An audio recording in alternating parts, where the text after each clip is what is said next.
Hello friends, welcome back to my YouTube channel. आज हम जानेंगे महाराष्ट्र के नासिक शहर में घूमने वाले टॉप 10 जगहों के बारे में। ऐसे तो नासिक में घूमने वाली बहुत सारी जगह हैं, लेकिन मैं आपको आज कुछ खास जगहों के बारे में बताऊंगी। नासिक शहर पवित्र गोदावरी नदी के तट पे बसा हुआ है और नासिक गोदावरी नदी का उद्गम स्थल भी है।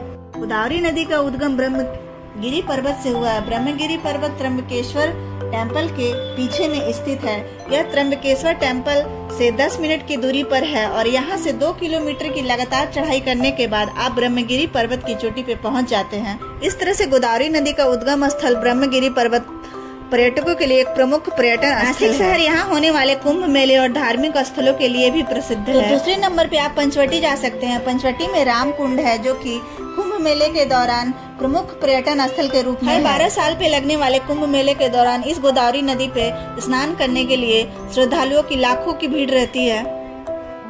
यह स्थान नासिक पहुंचने पर नासिक बस स्टैंड से 2 किलोमीटर की दूरी पर स्थित है। इस जगह का बहुत ही धार्मिक महत्व है, क्योंकि माना जाता है कि इस कुंड में भगवान राम ने अपने वनवास के दौरान स्नान किया था और ऐसा माना जाता है कि इस कुंड में स्नान करने से इंसान को अपने सभी पापों से मुक्ति मिलती है। इसलिए नासिक आने वाले सभी पर्यटक इस स्थान पे जरूर आते हैं। 1696 में चितौरा खातकर ने कराया था, जो कि 23 मीटर से 27 मीटर तक फैला हुआ है। तीसरे नंबर पे आप पंचवटी से ही कुछ आगे गोराराम मंदिर जाइए। गोराराम मंदिर में भगवान राम, लक्ष्मण, सीता के गोरे रंग की मूर्तियां हैं, इसलिए इसे गोराराम मंदिर कहा जाता है। और गोराराम मंदिर से करीब आधे घंटे की दूरी पर ही स्थित है कालाराम मंदिर। यहाँ पे भगवान राम, लक्ष्मण और सीता की मूर्तियाँ काले रंग की हैं और ये पूरा ही मंदिर काले रंग के पत्थरों से बनाया गया है, इसलिए इसे कालाराम मंदिर कहते हैं। नासिक के इस कालाराम मंदिर के इतिहास से पता चलता है कि इस मंदिर का निर्माण पेशवा के सरदार रामराव ओड़कर द्वारा 1782 में किया गया था। मंदिर का निर्माण नागर शैली में किया गया है। ऐसा माना जाता है कि इसमें स्थापित भगवान राम की मूर्ति साधुओं को एक दिन अरुणा वरुणा नदी के तट पर प्राप्त हुई और उन्होंने लकड़ियों का मंदिर बनाकर भगवान राम की मूर्ति को स्थापित कर दिया। उसके बाद पेशवा के शासन काल में माता श्री गोपिका बाई के आदेशानुसार इस मंदिर का निर्माण कार्य शुरू किया गया। कालाराम मंदिर की संरचना त्र्यंबकेश्वर मंदिर से काफी मेल खाती है। इससे तीसरे नंबर पे आप गोराराम मंदिर और कालाराम मंदिर, जो कि आसपास है, दोनों ही मंदिरों के दर्शन करिए। इस तरह से अगले और चौथे नंबर पे आता है त्र्यंबकेश्वर महादेव का मंदिर। नासिक से 28 किलोमीटर की दूरी पर भगवान त्र्यंबकेश्वर का यह मंदिर स्थित है। यह भगवान शिव के 12 ज्योतिर्लिंगों में से एक है। नासिक आने वाले सभी श्रद्धालु इस मंदिर में दर्शन करने जरूर ही आते हैं। इस मंदिर की वास्तुकला भी नागर शैली में बनाई गई है और यह काले पत्थरों से इस मंदिर का निर्माण किया गया है। इस मंदिर में एक कुंड भी है, जिसमें स्नान करना अत्यंत ही शुभ माना जाता है।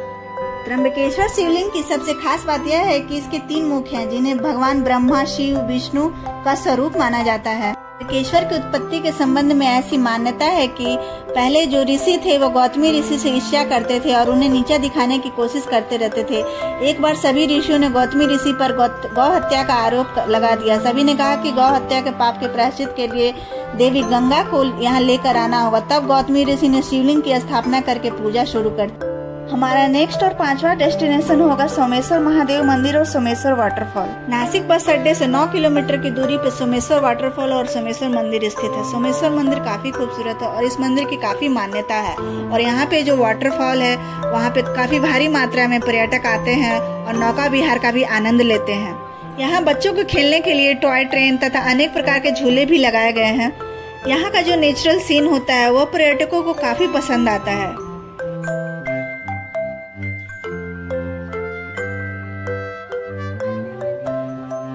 इसके बाद अगले और छठे नंबर पे आता है पांडवलेनी गुफा।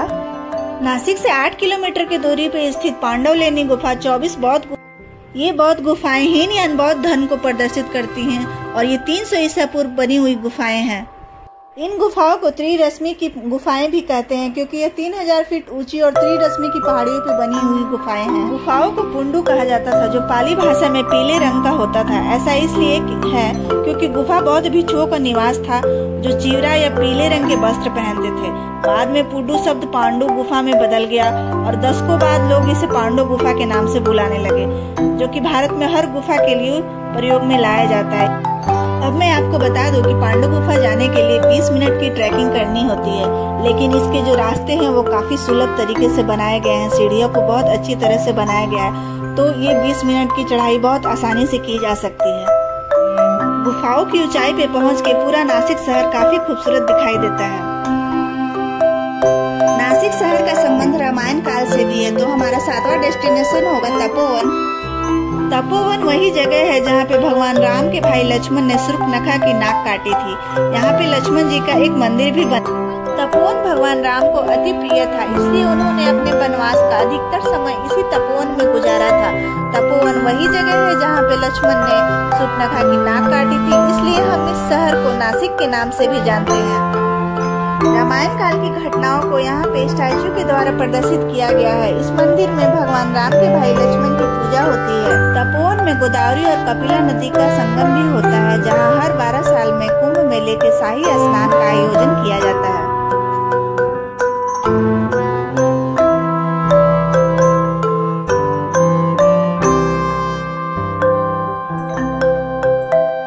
घूमने के लिए हमारा 8वां प्लेस होगा नासिक में स्वामी नारायण का मंदिर। बस स्टैंड से 8 किलोमीटर दूर तपोवन के ही पास में स्वामी नारायण का मंदिर स्थित है। अगर कोरोना काल को छोड़ दिया जाए तो इस मंदिर में लगातार काम चालू रहा है और अब यह मंदिर पर्यटकों के लिए एकदम खुल चुका है। इस मंदिर की वास्तुकला काफी उत्कृष्ट बनाई गई है। भगवान विष्णु को समर्पित यह मंदिर काफी खूबसूरत बना गया है और दूर दूर से देखने के लिए इसे पर्यटक आते रहते हैं और यहाँ काफी भीड़ रहती है पर्यटकों की।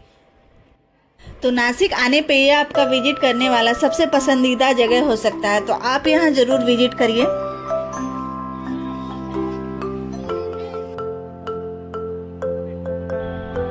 नासिक में विजिट करने वाला नेक्स्ट प्लेस है ग्रिनेश्वर मंदिर। ग्रिनेश्वर मंदिर भगवान शिव के 12 ज्योतिर्लिंगों में से आखिरी ज्योतिर्लिंग। ग्रिनेश्वर मंदिर नासिक से 172 किलोमीटर की दूरी पे है और 2.5 घंटे के सफर तय करके हम ग्रिनेश्वर मंदिर पहुंच। ग्रिनेश्वर मंदिर से जस्ट पहले सिद्धि विनायक गणपति का मंदिर है, तो आप इस मंदिर में दर्शन करने के बाद ज्योतिर्लिंग के दर्शन करने के लिए जाएं।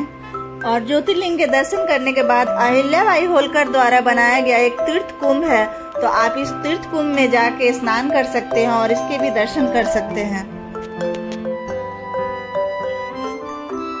हमारा 10वां और अंतिम प्लेस होगा एलोरा की गुफा। ग्रिनेश्वर मंदिर से जस्ट 10 मिनट की दूरी पे है एलोरा की गुफा।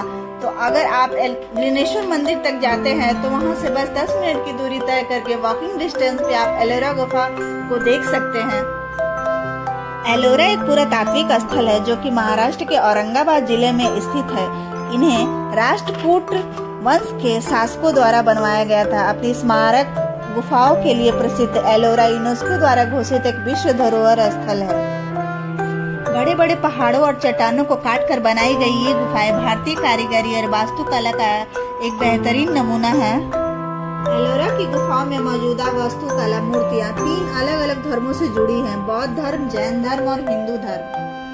तो इस तरह से मैंने नासिक में घूमने वाली कुछ चुनिंदा जगहों के बारे में आपको बताया। उम्मीद करती हूँ आपको ये मेरा ये वीडियो पसंद आया हो। मिलती हूँ अपने नेक्स्ट वीडियो में, तब तक के लिए बाय।